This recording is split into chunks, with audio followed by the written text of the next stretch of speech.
বাংলাদেশি দাদা না আসলে না কলকাতা সব ভুকা মরে যাবে। ধসে পড়েছে কলকাতার ব্যবসা। দম্ভ দেখিয়ে ভারত বাংলাদেশকে যে শিক্ষা দিতে চেয়েছিল, উল্টো তারাই শিক্ষা পেয়ে গেছে। নাকে খত দিয়ে এখন তারাই বাংলাদেশকে ডাকছে। এমনি 10 বছর ধরে গাড়ি চালাচ্ছি, এই যে এরকম যে বাজার হচ্ছে এরকম কখনো দেখিনি। লকডাউনে একটু ভালো ছিল আমার। করে জবাব চায় বাংলা যে ময়ূক রঞ্জন, আপনি কি বাড়িতে গিয়ে আপনার বামপন্থী বাবাকে দেশদ্রোহী বলেন? পাকিস্তানের দালাল, রাষ্ট্রবিরোধী তকমা, মানে বা এরকম বলতে পারে, হ্যাঁ আমার আজকে মাছ খেতে ইচ্ছে করেছিল মা, তুমি আজকে চিকেন রান্না করেছো, তোমাকে ইউএপিএ দেওয়া উচিত, কারণ তুমি পাকিস্তানের দালাল, কারণ তুমি সিপিএম কে ভোট। প্রিয় দর্শক, আপনারা দেখছেন প্রাসঙ্গিক প্রসঙ্গ এবং আজকে প্রাসঙ্গিক প্রসঙ্গে প্রাসঙ্গিকভাবেই তুলে এনেছি বাংলাদেশি পর্যটক না আসার ফলে এবার ঈদ বাজার কি আদৌ জমলো কলকাতার নিউ মার্কেটে? হাজার হাজার কোটি টাকা বিনিয়োগ করে ভারতীয় ব্যবসায়ীরা কি তবে লাভ গুনছেন, নাকি তারা দেখছেন লস জন্য যান? তাহলে কলকাতাকে ট্রানজিট হিসেবে ব্যবহার করেন 80% বাংলাদেশি পর্যটক। আজকে পরিস্থিতিটা আপনারা শুধুমাত্র নিজের মুখে বিবেচনা করুন যে পরিস্থিতিটা কোথায় গিয়ে দাঁড়িয়েছে। বাংলাদেশি পর্যটক শূন্য, আর সে কারণেই গোটা অর্থনীতি বাংলাদেশি পর্যটক নির্ভর অর্থনীতি ঢুকছে নয়, একেবারে আইসিসিওতে রয়েছে। সেই জায়গা থেকে দাঁড়িয়ে হাজার হাজার মানুষের কিন্তু জীবন জীবিকা লুকিয়ে রয়েছে এই বাংলাদেশি পর্যটকদের আসার উপর। আসসালামু আলাইকুম প্রিয় দর্শক শ্রোতা, কলকাতার ঈদ বাজারে বাংলাদেশি পর্যটক এবং ক্রেতা না পেয়ে কলকাতার নিউ মার্কেটের ব্যবসায়ীরা পথে বসেছেন। প্রথম কলকাতার একটি বিশেষ প্রতিবেদন দেখতে পারবেন, আশা করি সম্পূর্ণ ভিডিও জুড়েই থাকবেন। চলুন ভিডিওতে বিস্তারিত দেখে আসি। প্রিয় দর্শক, আপনারা দেখছেন প্রাসঙ্গিক প্রসঙ্গ এবং আজকে প্রাসঙ্গিক প্রসঙ্গে প্রাসঙ্গিকভাবেই তুলে এনেছি বাংলাদেশি পর্যটক না আসার ফলে এবার ঈদ বাজার কি আদৌ জমলো কলকাতার নিউ মার্কেটে? হাজার হাজার কোটি টাকা বিনিয়োগ করে ভারতীয় ব্যবসায়ীরা কি তবে লাভ গুনছেন, নাকি তারা দেখছেন লস?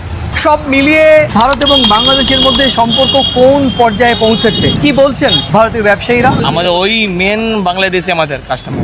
শেখ হাসিনা দেশ থেকে পালিয়ে গেছিল, তখন থেকে ব্যবসা একদম শেষ হয়ে গেছে। এই সব কিছু আজকে আমাদের প্রাসঙ্গিক প্রসঙ্গে উঠে আসবে এবং আজকে প্রাসঙ্গিকভাবে এই প্রাসঙ্গিক প্রসঙ্গের বিষয় বাংলাদেশি পর্যটক না আসার ফলে কলকাতার নিউ মার্কেটের এই ঈদ বাজার কার্যত ধস নেমেছে। আর আমাদের সঙ্গে প্রতিদিনকার মতো আজকে রয়েছেন পরমাশিস ঘোষ রায়। আমরা কলকাতার নিউ মার্কেট এবং এই এলাকার আশেপাশে কয়েকটি এলাকায় ঘুরে ঘুরে আজকের প্রাসঙ্গিক প্রসঙ্গে আপনাদের সামনে তথ্য পরিবেশন করব। চলুন দর্শক, তাহলে আমরা বিভিন্ন জায়গায় ঘুরে একেবারে চাক্ষুষ করে আপনাদেরকে দেখাচ্ছি তথ্য প্রমাণ সহ বাংলাদেশি পর্যটক না আসার ফলে কলকাতার অর্থনীতি কতটা ঢুকছে। বাংলাদেশ যদি না আসে এখানে সুপারহিট ফ্লো। বাংলাদেশি পর্যটক না আসার ফলে মধ্য কলকাতার বিস্তীর্ণ এলাকার অর্থনীতিতে যে কি পরিমাণ নেতিবাচক প্রভাব পড়েছে তা সরেজমিনে না এলে কারোর পক্ষেই দূর থেকে বা শুধুমাত্র ভিডিও কিংবা খবরের মাধ্যমে সেটি কিন্তু দেখানো বা বোঝানো সম্ভব নয়। তবে আমরা বেশ কয়েকটি খণ্ডচিত্র আপনাদের সামনে তুলে ধরবো এবং সেই তুলে ধরার আগে শুধুমাত্র আমার অবজারভেশন কিংবা আমার নিজস্ব বিশ্লেষণ, বাংলাদেশি পর্যটকরা না আসার ফলে এবার কিন্তু কলকাতার ঈদের বাজার, বিশেষ করে নিউ মার্কেট এবং নিউ মার্কেটের এলাকার ঈদের বাজার কার্যত মুখ থুবড়ে পড়েছে। প্রায় শত শত কোটি টাকা বিনিয়োগ করে এই ভারতীয় ব্যবসায়ীরা ঈদের সময় ব্যবসায় তাদের লাভ গুনবেন এমনটা ভেবে নিয়েই কিন্তু বিনিয়োগ করেছিলেন, কিন্তু তাদের স্বপ্ন অধরাই থেকে গিয়েছে। বেশ কয়েকজন ব্যবসায়ী তারা বলছেন বিগত 40 থেকে 50 বছরও এই ধরনের দৈন্য দশা তারা দেখেনি। এখান থেকে এখানে দাঁড়িয়ে আছি 40 বছরে, এরকম এখানে কোনোদিন দেখিনি আমরা।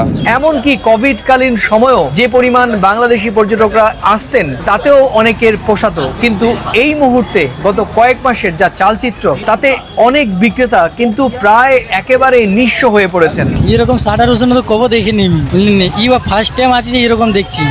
প্রিয় দর্শক, আপনারা দেখছেন প্রথম কলকাতা এবং আজকে প্রথম কলকাতার এই প্রাসঙ্গিক প্রসঙ্গের এপিসোডের শিরোনামই হচ্ছে বাংলাদেশি পর্যটক না আসার ফলে নিউ মার্কেট সহ মধ্য কলকাতার ঈদের বাজার কার্যত মুখ থুবড়ে পড়েছে। পরমাশিস ঘোষ রায়, তোমাকে বলবো, তুমি যে নিজে আজকে আমার সঙ্গে প্রায় 3 ঘন্টা নিউ মার্কেটের অলিগলি চষে ফেলেছো, বাস্তবিক অর্থে তুমি একজন মানবিক ভাবে একজন মানুষ হিসেবে সব ধর্ম মত রাজনৈতিক ভারতীয় বাংলাদেশি সবকিছুর ঊর্ধ্বে তুমি একজন মানুষ হিসেবে কিভাবে মূল্যায়ন করছো? দেখো, মূল্যায়নটা এইভাবে কিভাবে করব একদম সরাসরি যদি তোমায় বলি, কলকাতা নিউ মার্কেট চত্বরের এই যেসব রাস্তাঘাট রয়েছে, Collin street, Sudder street, Marquis street, Mirza Ghalib street, New Market, Dharmatala, এই টোটাল জায়গাটা কিন্তু বেসিক্যালি কিন্তু একটা টুরিস্ট স্পট এবং এখানে মানুষ কেনাকাটা করতে আসে। এখানকার আমরা জানি যে এটা সকলেই জানা যে এই অঞ্চলে কিন্তু 100 জনের মধ্যে 99 জনই বাংলাদেশি পর্যটক এবং সে কারণেই এটা টুরিস্ট স্পট। বিভিন্ন ক্ষেত্রের পেশাজীবীর মানুষরা কিন্তু তাদের উপরে সরাসরি 100% কিন্তু নির্ভরশীল।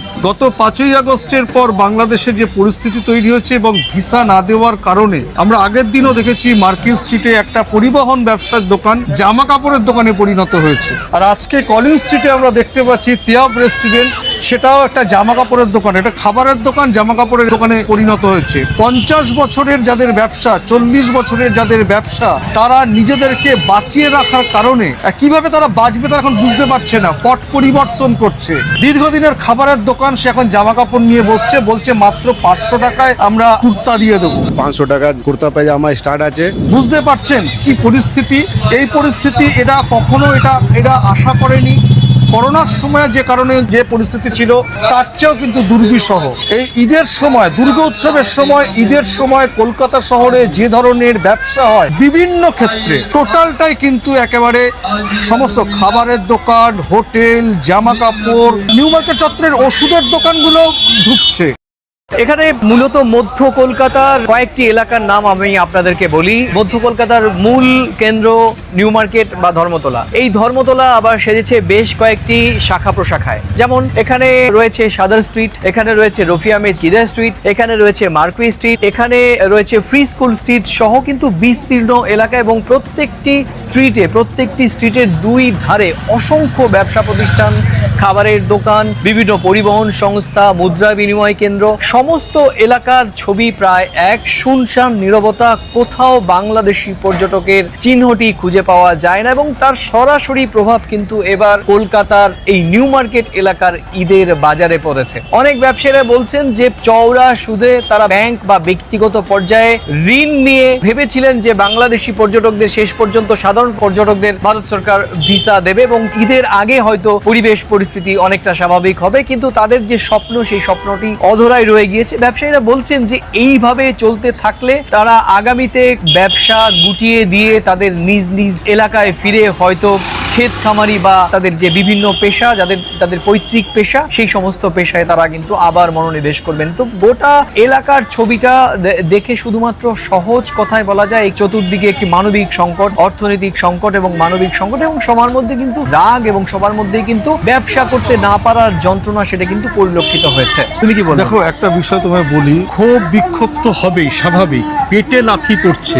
আমি ঠিক একটি পরিসংখ্যান আপনাদের সামনে তুলে ধরতে চাই। গত বছর অর্থাৎ 2024 সালের 27শে মার্চ ভারত এবং বাংলাদেশের মধ্যে শুধুমাত্র 27শে মার্চই প্রায় 7,500 বাংলাদেশি পর্যটক ভারতে প্রবেশ করেছিলেন এবং 4,500 বাংলাদেশি পর্যটক আবার তাদের দেশে ফিরে গিয়েছিলেন। যদি আমরা এই আসা এবং যাওয়া দুটোর যোগফল করি তাহলে প্রায় সেই সংখ্যাটি দাঁড়ায় 12 থেকে 13,000 বাংলাদেশি পর্যটক শুধুমাত্র গত বছর এই সময় আজকের দিনে ভারত বাংলাদেশের মধ্যে যাতায়াত করেছিলেন এবং সেই সংখ্যাটি কিন্তু অধিকাংশই স্থল সীমান্ত দিয়ে সড়ক পথে এসেছিলেন এবং তার আরো দুটি মাধ্যম রেল এবং বিমান। সড়ক পথে 80% বাংলাদেশি পর্যটক এসেছিলেন এবং গিয়েছিলেন, আর 10% এসেছিলেন ট্রেনে এবং বাকি 10% এসেছিলেন বিমানে। কিন্তু আজকে 1 বছর পর যদি আপনাদের সামনে পরিসংখ্যানটা তুলে ধরি, ঠিক আজকের দিনে এই মুহূর্তে যা খবর আমাদের কাছে দুপুর 2টো পর্যন্ত বাংলাদেশ থেকে ভারতে এসেছেন শুধুমাত্র পেট্রাপোল বেনাপোল সীমান্ত দিয়ে 120 জন